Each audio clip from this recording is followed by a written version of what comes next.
Hey guys, Shay here from Fool on a Journey. I know we're all in total shock that my channel isn't entirely dead.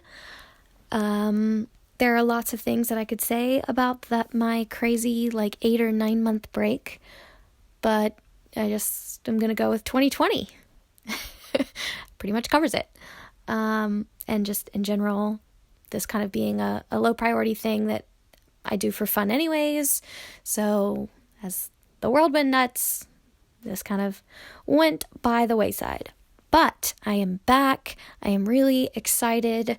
Hopefully a new sort of process of doing these book reviews works out. It looks like it might be faster this way, and maybe I might actually put more content out a bit more regularly if it is. So welcome to my experiment of voiceover. Yay! Today, we are going to be reviewing the Underground Stream Esoteric Tarot Revealed by Christine Payne Towler. Now, I intentionally wanted this to be the first one that I reviewed for 2021 because currently on this channel, my most successful video is my Egyptian tarot deck and book review. And in that comment section, there were a lot of people that felt very strongly about my regurgitating of the information Lo Scarabeo had provided about where tarot came from, which essentially was saying Italy and the Visconti Sforza. Which, as far as the actual physical deck of cards is concerned, that is true. We have no proof to believe that the physical deck of cards of tarot with the 5 suits, the majors and the 4 different minors, that's where that came from. However, there were a lot of comments down there that were like, this is wrong, you're wrong, no. So I went looking for a book that might support that because all the people that I asked in my comment section had no resources to provide me. So I went looking, and I found this, and I love it.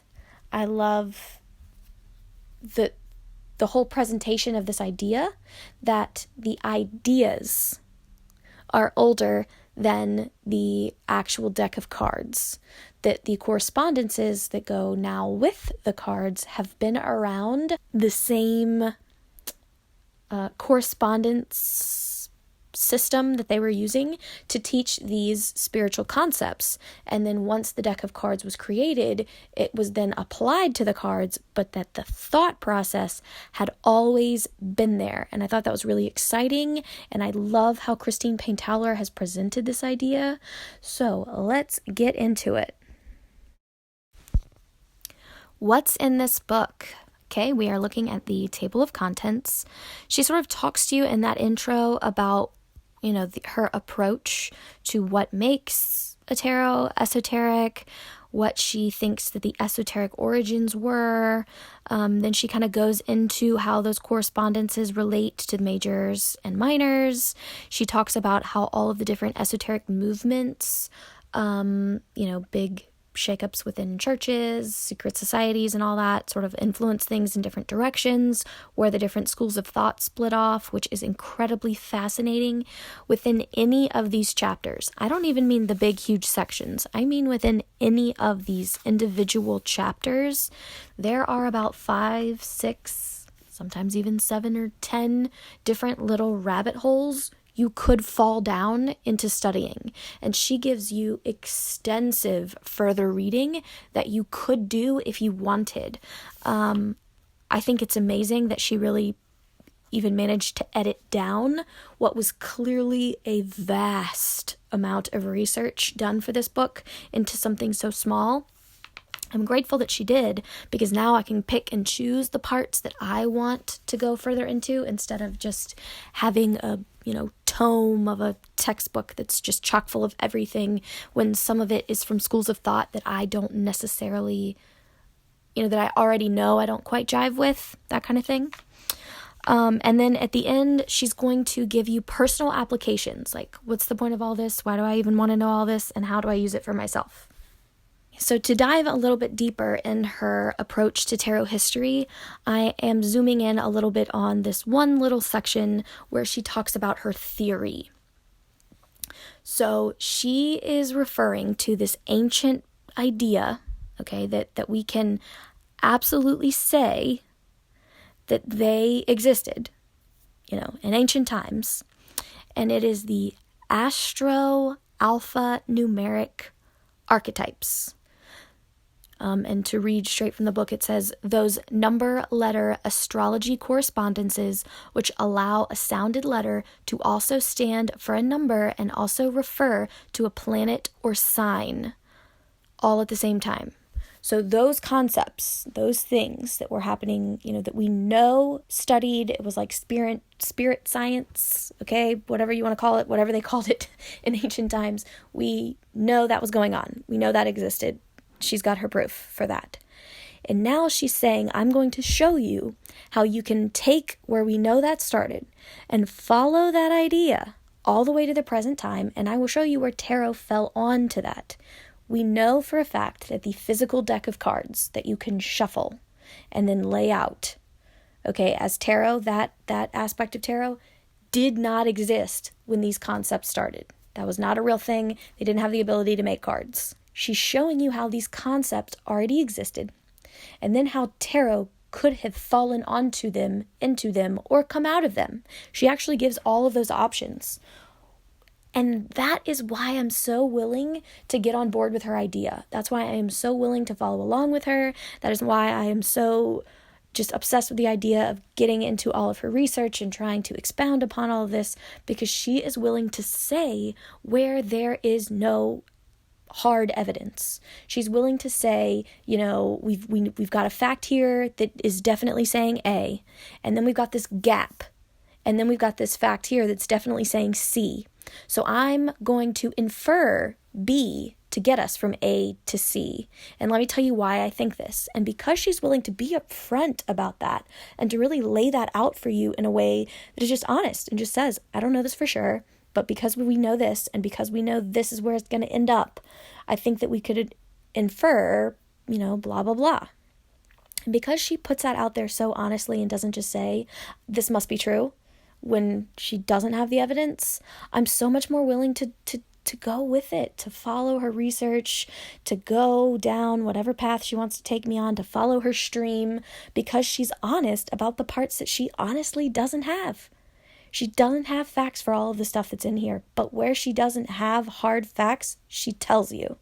And that is the kind of research, and that is the kind of, that's the kind of tarot history that we have. Like, that's the honest tarot history. We don't have anything other than just, this is my inference. Like, that's it. That's all that we have until we actually have the Visconti Sforza deck, where it is a deck that we can look at in a museum and point to those pictures and say, that's the first tarot, because that's the first one that we can look at. And, anything beyond that, it's really just, it's an inference. But if you're going to make a guess about where it came from, okay, let's back that up with some research, and let me tell you what I was reading and how I got there. And I just love it. If you can't tell, I'm really into her research style and her presentation style for this.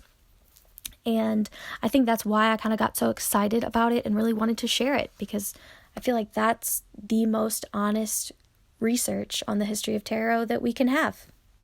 Criteria for Esoteric Tarot.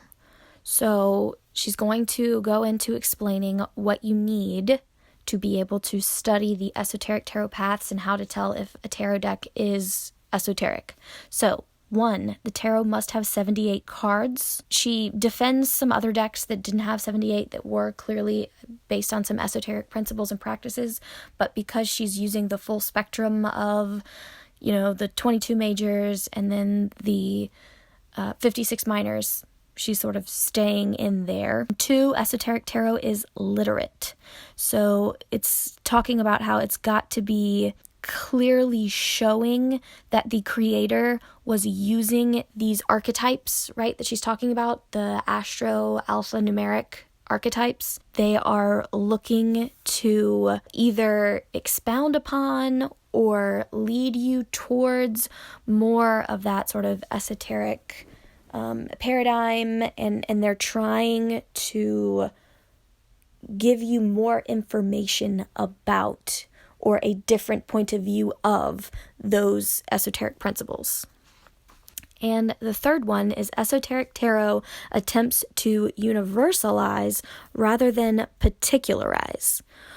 And then she goes into more detail about what that means, but more specifically, she means that the images that really are associated with those are very sort of sparse and neutral. Okay, so she's looking more for these sort of layered symbols instead of like an emotional rendering of something, because it should be emotionally neutral. Like the microscope is the analogy that she uses.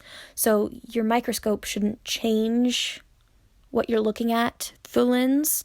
And she's saying the same thing about tarot, that whatever you're exploring with the cards should not be affected by the symbols on the cards. You should just be led more into whatever it is that you are researching by those cards, which is a really interesting way of looking at things. As someone who's a reader of lots of different decks, specifically because some of them make me feel certain emotions because of the art, it was really interesting to have someone say that specifically, like when you're pulling this out because you know it makes you feel something, is now not really esoteric anymore, because it is controlling the emotion instead of just showing you the emotion. For her overview of the major arcana, she walks you through all the cards, shows you lots of different art for, the different majors and from different time periods, and tells you where those images came from. She also talks to you about the Astra Alpha numeric correspondence for that major from all of the different schools of thought. So, she's going to go through the Hebrew correspondence, the old Alexandrian correspondence, Levy's corrected Alexandrian correspondences, the Marseille correspondences, modern Spanish, Spanish variant, English Waite, English variant, Crowley. And then those are all of the different things and all the different ways they're numbered, all the different fire numbered 22, sun numbered 21, fire numbered 22, fire unnumbered, Scorpio numbered 0, Scorpio numbered 0, air number 0, Uranus number 0. Like, those are all the different things that it could stand for. And she goes through that for every single card for the 22 majors, which is extensive and impressive. And she gives you so much information about what was going on in certain times in history would have affected the art, what would have gone and stayed and changed because of historical, happenings. In her section about the movements of like esoteric thought and principle and schools of thought, and the changes that they had on tarot and the effects that they had on tarot, one of her sections, Holy Blood, Holy Tarot, which goes into tons of things that were super fascinating, not based in as certain effect kind of things. She goes into very detailed information about the Gran Esoterico, which is a tarot deck that if you sort of follow any of the YouTube tarot community for a couple of years, Kelly from The Truth and Story would do in March. She would always do some kind of like focus study on like, Pips or Marseille, just because at the time that she was doing all of those, there was a lot less information about that out there that was accessible. Like, the information existed, but she kind of had to go find it. So she was like, I'm presenting this information to you for the whole month of March. And she had that deck because she was talking about the Picard miners specifically. It was a whole different thing about the miners that goes in a whole different direction that was really fascinating, and a lot of us were talking about it. And then we get the deck because it was cool. And everybody was talking about it at the time. You wanted to be able to use the deck, and you're looking at all these different miners where the cups are air and the swords are water. But those majors are wild. Here's a couple of them for you to sort of look at. The Justice card is particularly weird. But she has this whole aside within this section of the book where she's saying, no, you don't understand. This is amazing. This is doing incredible things. This is the journey that you're on in this particular major arcana arc that, yes, it looks different, but it is very esoteric, and let me show you all of these things. And yes, it definitely made some changes, but here's where they all came from, and here's backing all that up. And she clearly got to be a bit of a fangirl about this deck. It's like the little booklet that comes with it, there's just not enough there.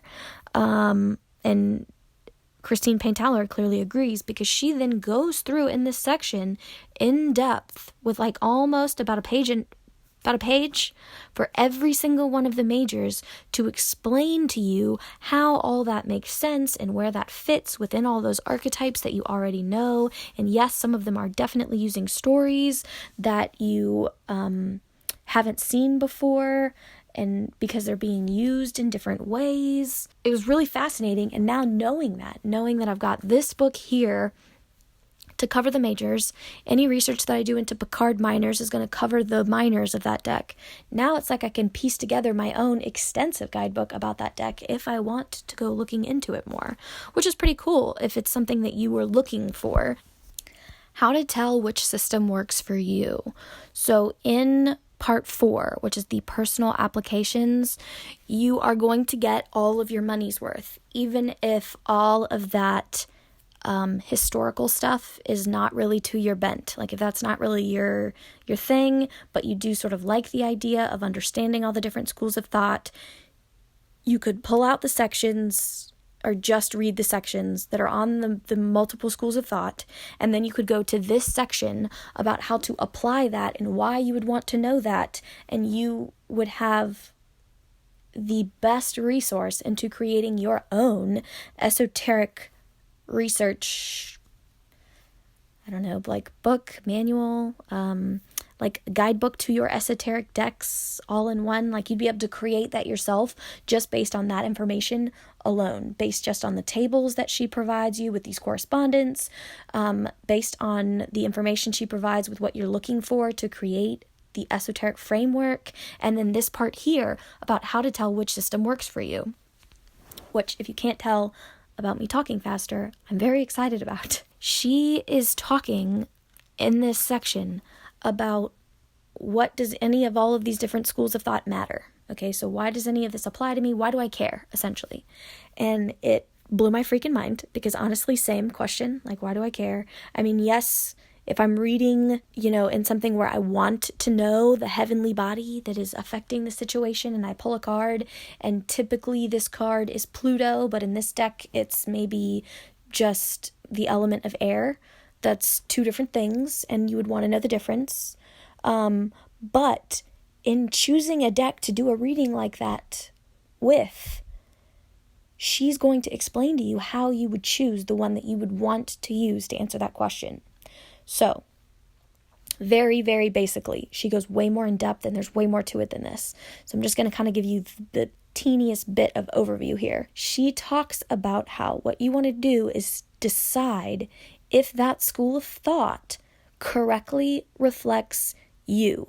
Now, this does require a little bit of astrological, not necessarily know-how, but reference, right? You're going to need to be able to reference some astrological things about yourself and have some kind of grip on, what does Pluto mean? What does my rising sign mean, and how I connect to that? What does, so you've got to have a little bit of some personal astrology basis of information, and that doesn't need to be, super in-depth or professional. But specifically, if you know what your rising sign is, okay, and how that applies to you, and what about that rising sign is like, yes, that's me. Okay, if you know what your sun sign is, you know what your moon sign is, and you know the planet that rules your chart. So that would be the planetary ruler of the sign of your rising sign. Those 4 things, just those 4. And you could honestly do the barest bit of research on one of those like astrologycafe.com or whatever, and you could get enough about how that might apply to you if you're looking for some of this. Okay, so then once you know that, okay, so I know what Libra is supposed to be as far as my rising sign. Libra is my rising. So then I'm going to look at these different schools of thought and say, what is Libra? What card corresponds to Libra? And all these different schools of thought, because they do change. And what aspect of Libra are they really emphasizing here when they make it a different card within their tarot deck? And which one applies the most to me with all four of those things? Okay, you've got the Libra card that definitely fits with Libra. Whatever tarot card you've associated with your sun sign definitely fits the aspect of your sun sign that speaks to you. Same with your moon sign, and then same with the planetary ruler. Okay, and then once you find the 4 tarot cards that are associated with those within the deck, you say, does this look like me? And if it really doesn't, then maybe that's not a system that you should be using to try and glean those spiritual answers from when you're doing those readings where you want an esoteric answer. Or if you are trying to do that, okay? You're trying to get to a place where you can ask these esoteric questions and it will make sense to you. You want to be using a system that fits your astrological understanding of correspondences with the cards. So she's going to give you all these tables. She's going to tell you, look at this, look at what these astrology correspondences are, what makes sense. And if it just does not make sense to you for the Fool to be Uranus, then don't use that particular school of thought. If it makes no sense to you whatsoever that the Fool should just be fire, like as in the Fool is the primordial fire, just the element fire. If that doesn't make sense, don't use that school of thought. So then you're going to be able to really narrow down what makes sense to me. And if that's not cool enough, which quite frankly, I think that it is, she then goes on to teach you how to make your own personal universe within the tarot. So she provides you with this blank worksheet. All the other ones that are for the different schools of thought would be filled out. She gives you the blank one. And now you can you could theoretically do whatever you want with it. But what I'm excited about doing with it is taking these decks that I love, right? But that don't necessarily have all of the esoteric layers already on them and putting them on there. Because now I can lay them out and decide what is Aries to me in this deck. And you can create your own esoteric school of thought for the decks that you love that don't have one. I am just like over the moon about this concept, because this idea that if you really love a deck, right? You have a deck that you've been using for forever. It's just one of those old tried and true. This is your comfort deck, but it's not esoteric, but you're trying to learn a little more about the esoteric practices and principles. You could put that into the system. Like you could make your own system, because there are just going to be certain cards. For example, let's use Libra again, because I've mentioned my rising sign already. Okay, for most of the schools of thought, that would be the Justice card is the Libra ruler.